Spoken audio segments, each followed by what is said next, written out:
Hello everyone, कशा आहात सगळे? आज इथे आपण महाशिवरात्रीनिमित्त खोबऱ्याचे लाडू बनवलेले आहे.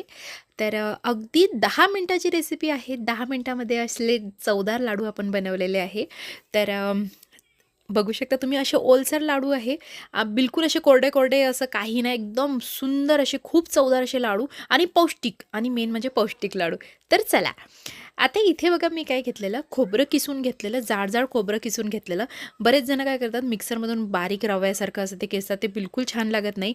हे दिसायला पण छान लागते आणि हे थोडंसं दाताखाली असं चावायला आलं की हे छान लागते. तर अशा प्रकारे एक वाटी घ्यायची, कोणतंही माप घ्या तुम्ही. ग्लास घ्या, वाटी घ्या, तर एकच ठेवायचं शेवटपर्यंत, त्याच मापाने हे करायचं.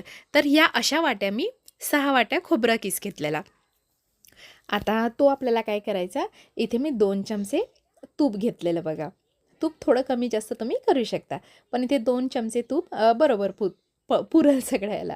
मग आता थोडेसे ड्रायफ्रुट्स मी काय केलेले त्याचे काप करून घेतलेले आणि बस थोडंसं गोल्डन कलर येईल, बस आपल्याला अशा प्रकारे ते परतून घ्यायचे आहेत. जास्त आपल्याला काळे करायचे नाही, नाहीतर आपल्याला कडू-कडू टेस्ट येईल. तर गॅस कमी ठेवा आणि थोडं गोल्डन परत आले ना, थोडीशी गोल्डन लेयर झाली अशी वर, की बस लगेच काढून घ्यायची आहे. तर बघा तुम्हाला दाखवते. बघू शकता. जास्त काळे केलेले नाही, नाहीतर काळी चव सॉरी कडू चव येते त्याच्यामध्ये. आणि ते काढून घेतले. मग जो खोबरा किस होता 6 वाट्या, तर तो सुद्धा ह्याच्यामध्ये टाकून घेतलेला आणि तो आपल्याला कमी गॅसवर 5 मिनिट असा बस हलक्या हाताने 5 मिनिट आपल्याला, मी गॅस फुल ठेवला होता, तो थोडा खाली लागला तो. थोडा म्हणजे अगदी 1 घास. तर गॅस कमी करून आपल्याला 5 मिनिट असं हलवत राहायचं आहे. थोडंसं अगदी म्हणजे आपल्याला जास्त फ्राय करायचं नाही किंवा कलर चेंज करायचा असं काहीच नाही. बस 5 मिनिट करून घ्यायचं आहे. हे बघा, अशा प्रकारे आपल्याला एक थोडासा करून घ्यायचा आहे हा खोबरा किस. मग नंतर तो पण एका परातमध्ये मी काढून घेतलेला. आता इथे 1 चमचा तूप घेतलेलं मी आणि ज्या वाटीने आपण खोबरं किस घेतलेला, त्याच वाटीने मी इथं 6 वाट्याला 2 वाट्या गूळ घेतलेला. आता इथे तुम्ही साखरसुद्धा वापरू शकता. मला ते साखर म्हणलं की पौष्टिकपणा काही राहिलाच नाही त्याच्यामध्ये. तर तर शक्यतोवर गूळच वापरावा. तर अशा प्रकारे 2 वाट्या मी, आणि गूळ हा तुम्ही कमी जास्त ऑफकोर्स तुम्ही कमी जास्त तुमच्या चवीनुसार कमी जास्त करू शकता. नंतर बघा मी इथे त्याच वाटीने, ज्या वाटीने खोबरा खीस घेतला, ज्या वाटीने गूळ घेतला, त्याच वाटीने मी इथे 2 वाट्या पाणी घेते. 2 वाट्या गूळ आणि 2 वाट्या पाणी असं घेतलेलं आणि हे छान मेल्ट करून घेतलेलं. आता इथे गूळ तुम्हाला, मला हा गूळसुद्धा आम्हाला जास्त झाला होता.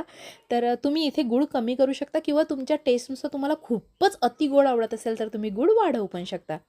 आता याच्यामध्ये 1 चमचा मी विलायची पूड टाकलेली.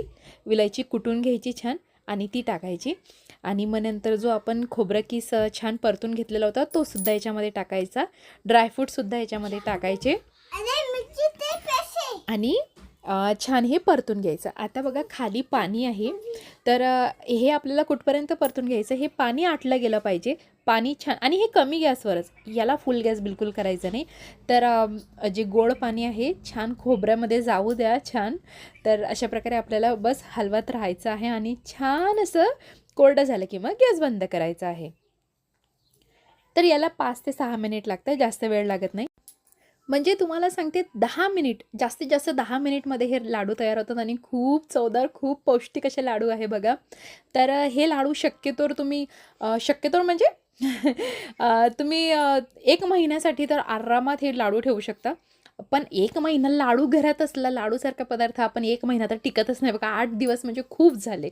तर बघा अशा प्रकारे हे करून घेतलेलं झालं. पाणी पण आटून गेलेलं याच्यामधलं. मग नंतर हे थंड करायसाठी, थंड म्हणजे 1 मिनिटासाठी थंड, म्हणजे ते याच्यामध्ये खूपच गरम होतं ना कढईमध्ये. तर थंड करायसाठी एका परातीत घेतलेलं, प्लेटमध्ये घेतलेलं. नंतर आता सांगते, हे आपल्याला गरम-गरम आपल्याला लाडू बनवायचे आहे ना, तर काय करायचं, फ्रीजमधलं पाणी घ्यायचं गार-गार. त्या पाण्यामध्ये 1 मिनिट हात आपला ठेवायचा आणि मग हातावर तूप घ्यायचं आणि मग लाडू हे करायचे. कारण हे पीठ आहे, सॉरी हे जे सारण आहे हे आहे गरम, आणि गरम-गरमच आपल्याला लाडू बनवायचे. तर हे तुम्हाला पहिल्या वेळेस चटके लागणार नाही आणि एक वेळेस गरम लागले की मग ती काय वाटत नाही. अशा प्रकारे आपल्याला गरम-गरम याच्यामध्येच हे लाडू बनवून घ्यायचे आहे. कारण थंड झाल्यावर हे लाडू बांधले जाणार नाही. तर अशा ह्याच्यात गरम-गरम याच्यात छान असे लाडू आपल्याला बांधून घ्या आणि बघू शकता तुम्ही लाडू किती छान दिसत आहेत. चवीलाही तसेच झाले होते. तर नक्की करून बघा आणि हो, लाईक करा. थँक